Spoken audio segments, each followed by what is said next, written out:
BaconBit. But why that voice? I'm mad scientist. It's because we just had glazed donuts and chicken sandwiches. Shh. That was secret video content for our patrons. Yeah, so go be a patron. You can watch to see a terrible, well...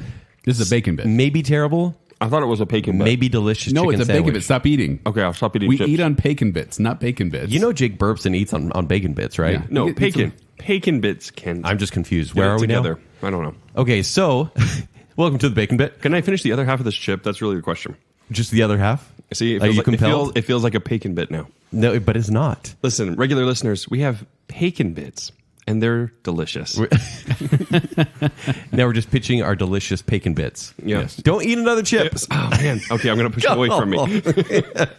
You just tempted. Hold on. Yeah, thank you. Jacob's used to recording a BaconBit before. Yeah. I am. So we want to get right into it. Today I want to review just by myself. These guys weren't invited at all. Nope. I'm just going to cut to the chase now. And Once again. Get ahead of the joke. Leo. That's awesome. Once again. I still asked by myself because I didn't invite anyone Hey, else. it's Cruz.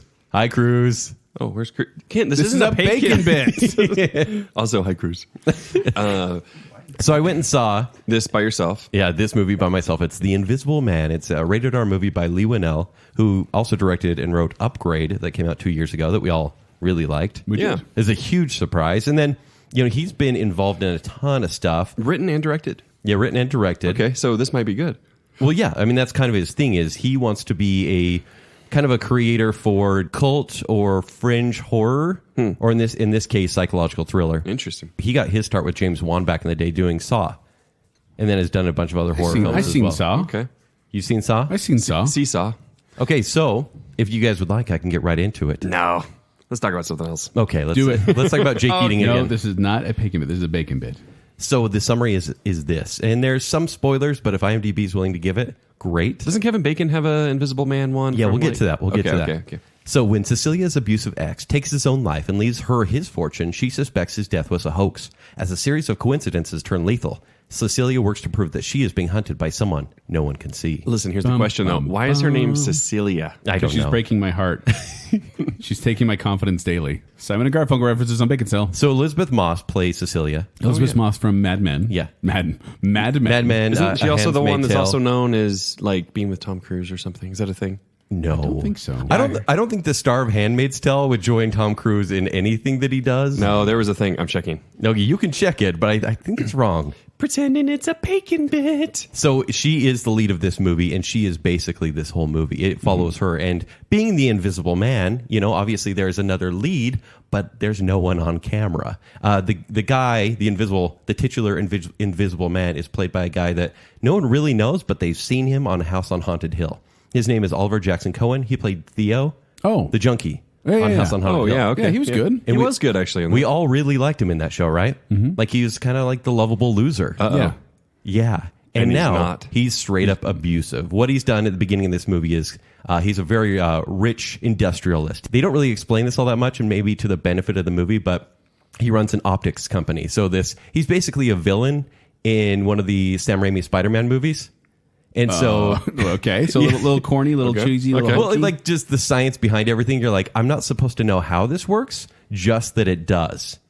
And so he is really abusive to Elizabeth Moss. She has to escape, and then of course she kind of hides and finds out he's dead, but she doesn't believe he's dead. She thinks. Does she have reason to believe he's not there? Yeah, because then all of a sudden paranormal activity starts happening in her But house. why not think it's a ghost? Well, Why not because his ghost. she's living with PTSD for a couple months after. Like, she cannot escape the abuse that she had. So this movie is about overcoming PTSD, and it's a thriller. It's almost like a Sleeping with the Enemy sort of movie, or Enough, if you saw that one from like 20 years ago. I know, with, reference of Enough, we Jennifer just brought up, Lopez. Bill Campbell movie. Yeah, I know, kind of strange. It's like that, but with a little bit of science fiction involved. Now, whenever they do invisible people movies, Kent, inevitably someone is going to have to act like someone is strangling them, or they're going to have some special effect where it looks like someone's hair is being lifted up. Or maybe it's like a guy in a green outfit, and then he's literally there. And it doing could be. But how are the effects, the invisible effects? Is it hokey? Is it, because a lot of times you want to laugh at those effects because you're like, that looks stupid. Yeah.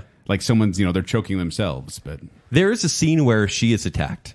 spoiler alert, by the Invisible Man. But That's in the trailer. yeah, exactly. Where she is lifted up, and it's clear that there's nothing there, and she's it looks unnatural. Is this right? more like thriller or more horror? Straight up thriller. Okay. It's actually not scary enough, and I can get to that. But Well, when you said there was one scene where she's attacked, I'm like, this doesn't sound very exciting. okay, there's a few, and there's a few where people are attacked. But the one scene where she is attacked, the specific one I'm mentioning, where she's lifted up, and you're like, that is unnatural, and it looks weird. It does look weird, but that kind of helps the movie. Right.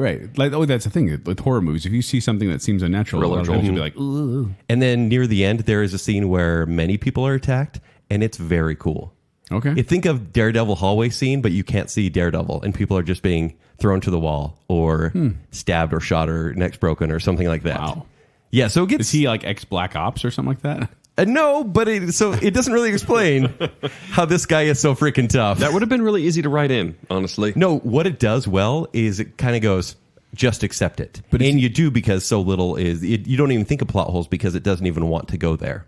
So the original 1933 Claude Rains Invisible Man Which I've movie, never seen. really good. Yeah. I'm seeing it this Halloween. That's up there in my favorites of the Universal Classics. So tell us a little bit about that story, because I want to see how it... Because I know it doesn't compare much. No, well, really, it's a very, very simple story, because all it is just this scientist, played by Claude Rains, turns himself invisible, and then the invisibility drives him mad slowly. And so he gets crazier and crazier the longer he's invisible. And he just kind of torments people and taunts Oh, he does people. torment them. Oh, yes. Like vindictively? Yes. He's kind of angry at a Now couple Kent's people. interested. Yeah. I also Did you say vindictively? I also thought it was like this guy who, oh no, I'm invisible. How do I live normal life? And that was kind of the no. deal. He's kind of an egomaniac to start. And then once he goes invisible, he starts getting... It affects his brain, they say. He goes mad as he's invisible. Okay. So That's he attacks people, and he scares people, and he stalks people. It's actually it's a good creepy movie. So what this does is it removes him as the main character, and it makes the feminine lead, Elizabeth Moss in this case, the lead character. Because you don't see this guy. You see the main actor very little, obviously. I mean, because that's the intention. But you always know his presence is in the house. And that's what this movie does really well, is the camera kind of paints a picture. And you know how like sometimes you're watching a horror movie and you look in the background to see if you can see anything hidden or just the horror that may not be right in your face. In Haunting of Hill House, there was like just ghosts in the background. It was amazing. But this one, you never get that payoff. You just know he's in the room because the camera will kind of linger in the room. Let's say Elizabeth Moss leaves. Does it have to let it linger? Does it have to? Does it have to? It has to. And so the camera will wait to leave the room till something else leaves the room, other than Elizabeth Moss, that's for clever. example. That's clever cinematography. Yeah, that's interesting. Leigh Whannell, he's good at what he does. Like, he is kind of a cult director, and he doesn't quite have the same skill as James Wan, but he is like, you've seen Upgrade in those fight scenes where it's almost effortless. The choreography is really cool, and there is some of that here, thankfully. Good. Granted, he doesn't quite know what he wants to make, because there are parts that will be scary, especially for people that have gone through severe abuse. And like, this will really hit home for a lot of people because it feels real, even though it's straight up science fiction. No, that's what it felt like to me. Is I felt like it was Jennifer Lopez escaping, you know, but with good acting. but with good acting. Yeah. Okay. Really though? Yeah. Okay. So Liz, and that's what I want to get Are to you now. sure this isn't part of a deeper psychological message revealing that men are actually invisible and abusive to I mean, their spouses? you could definitely. Okay. Someone could write a thesis about this. Okay. I think we'll have some literature. on Because this obviously there's moments of empowerment in movies like this, and it also borrows from the tropes we all know and love from the final girl in any horror film. And so this kind of combination of that. it combines all of it. And Speaking of this, Yes. is not speaking of this at all. Elizabeth Moss was rumored to be dating Tom Cruise. I looked this up. okay, thank you for the follow-up. I was worried. And it was debunked because she's just into Scientology, and so they were seen together. Oh, is she? They're shipping those Scientologists. I guess. Yep. All four of them in Hollywood? Now, you mentioned the lead actor is invisible. Is he, would you say, invisible for most of the movie? Yes. Oh, absolutely. So it's mostly just the voice acting. Not even that. It's the fear of the unknown. That's what this movie is trying to He's just instill. he's just a non-present, right? Granted, there are times when she uses tricks to reveal where he is. Like throwing flour on him or something. Completely, like that. yeah. And so at that point, I don't you'll know. By there's- the way, I don't know. It's not a spoiler. I'm just yeah. throwing it Well, out there. that's what you would do That's what I would do. if there's an invisible I'd man. throw in Just your donut- carry house. flour around. I'd and throw just throw it donut around. glaze all over him. I have a You know- bucket of it right You'd over never there. get it off. Was it Jake who said he'd sit on a park bench? Yes, he if did. he could He go did. Yes, he invisible, did. And just scare and let people. people sit on his lap, Just scare people. Scare 'em. and we were scared. Yeah. It worked. Oh man, that is funny. And so this movie is 100% like it rises or falls based on Elizabeth Moss's performance, and in that way it does rise. That said, there are a few side characters that they introduce her sister, and there's a really weak plot there. There is a cop that she's living with and his daughter, and at first you're like, oh, these are really grounded characters, I like them, and then they kind of ignore them as well. And what they do is they say she's going mad because she can say he's not dead, he's stalking me, he's hurting me, he's doing stuff around the house, and she seems crazy. And the more the movie goes on, the crazier the antics get. So is she crazy? And No, it's she's all in not her crazy. head. He's the It's all- invisible This is man. all in her head. I think the Spoken whole like time. a true invisible male. Exactly. No, but my question is this, Kent. Yeah. Why, it would be easy in a movie like this for someone to believe that it's a ghost. Yes. So what makes her think that it's not a spirit and rather is the corporeal being just made invisible? That is why they set up the abuse storyline, because you don't actually see that. They just talk about it, and you can see her being very wounded as a person. And so everything, she won't even go outside when she finds the safe house. She won't go outside to go get the mail. And so anything that happens within the house, and it's like a moment where she's like, oh, he's dead? Maybe that's good. But the first thing happens, and it brings her PTSD right back. And so that is why she doesn't trust anything or anyone. Are you okay? It seems like you saw a ghost or something. Just a movement outside the bacon cave. Well, don't expect a fast-moving movie here. So this is no upgrade. It's not upgrade. This one is a very slow-moving movie, almost slow burn, because you watch a Paranormal Activity and you go, okay, well, I'm not scared because these people are being terrorized and like slight things are happening around the house. They may hear noises or something falls off a desk, and that's it. But then when it gets to the third act, it really ramps up. And there are some moments where I was like, this movie's okay. Like the performances are good and it's a little blasé. And then there's some stuff where truly it got me because there's some carnage and it comes out of nowhere. It's where they fully utilize what an invisible man can do to people that don't know he's there. Even like say cops with guns. Right. How do you fight something you can't Carnage, see? you say? Yes. And so when The villain from Spider-Man. yeah, so like I said, there's a villain from So Woody Spider-Man. Harrelson shows up. Oh man, save it for Venom 2. Okay. But yeah, so it does a lot of things well as far as like the effects or being effective with an invisible man there and how he could terrorize someone. I just wish it were scarier. And that's really my biggest drawback here is like for people that may relate to this, this will be a chilling movie. But as far as like how you're supposed to feel as the audience member, there's a few jump scares and you just don't feel the So you're terror, saying the just abuse, tension. the abuse theme is actually really strong then, I'm assuming? It is from what you're saying? very strong. It is the whole movie, essentially. I mean, like, obviously she's getting harassed and stuff now, but it must have been leading up to his either death or turning invisible or whatever. Yeah, and you just see her deal with this even after someone's death, dealing with the pain that caused, Okay. and then the pain that keeps going Now- for supernatural or science fiction reasons. So they really kind of gloss over how he became invisible, or do they explain it? They explain We'll it. save it for the spoiler section. They explain I'm it. not doing It's the just spoiler section. it's Or not? Oh. I could tell you now, but it's just this. I could say it in one sentence, and you'd be like, "Okay, that's it. Okay."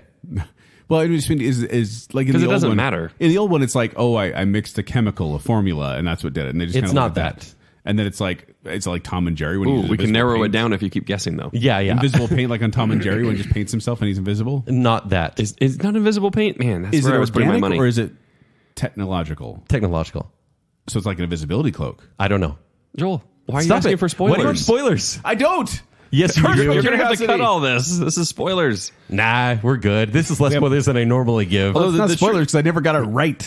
Well, the truth is that it's irrelevant, right? It's irrelevant The whole because- point is the journey she's experiencing. It's about her. This is her movie. Like whenever he's invisible, like how he got invisible is a right away line. Yeah. It doesn't even matter. Matters whatever. to me and Faith Hill. You and Faith Hill. So many song references. Oh yeah. So It's I the do 90s. wish there was more tension here. By the end, I was On Bacon's Hill? satisfied. Yeah, Joel, say something mean. I was satisfied by the journey she went on and fighting back against this guy just causing terror. But it just felt maybe a little too late. Though her performance is great, so I'm going to give this one. I thought about B, but it's B minus because I don't think I'll revisit it too often. And it's a solid B minus, but still a B minus B-minus? nonetheless. But yeah, if you need something to go see because there's not a ton out in theaters, this is rated R. How is it compared to like Hollow Man and things like that? Hollow Man is way worse. In fact, for most of this movie, Hollow Man is a Kevin Bacon movie where he's an Invisible Man. Just to clarify. Hollow Man is, there's some attack scenes which are not super great. Obviously, like they're hard to watch. This one has different kind of attack scenes, less sensual in nature, I should say. Okay. And this one it's just more brutal. It's not a big sci-fi ending. It's more just like how to deal with this character. And I'm looking up the Parents Guide now if you really want to know like language. I can remember from Kent's memory, like violence, sex, nudity, language. What's going on here? A little bit of language and a little bit of blood. Joel, remember? But it's just R enough. Just R enough. Meaning it could be on the poster. It could have been PG-13. It could have been R, but they do go for some stabbing and some gunplay, which really I think makes that R. Yeah, and which is kind of upgrades thing as well. Yeah, well, that's a lot more gunplay. Yeah, that's well, that had some body horror upgraded as well, kind of gruesome stuff. Yeah, that's true. Yeah, but if there's nothing else to see, if you need a thriller this weekend, it's a solid choice. But it's just not the movie I was hoping for. Great date movie. Yeah. Kind of, because it's a thriller. It's a thriller, but it's about an abusive relationship. But it's one where you can hold your date and be like, that guy's the worst. Baby. I've been the worst. Yeah. The male gaze. I don't have that, okay? But yeah, so there you go. I do want you guys to see this eventually. You don't need to see it in the theater. Will it be out by October? Oh, yeah, absolutely. It'll be out in 3 months. Okay. Yeah. So check it out then. It's a good rental. Let's call it that. Okay. That sounds good. So thank you for listening. This has been our BaconBit review of The Invisible Man.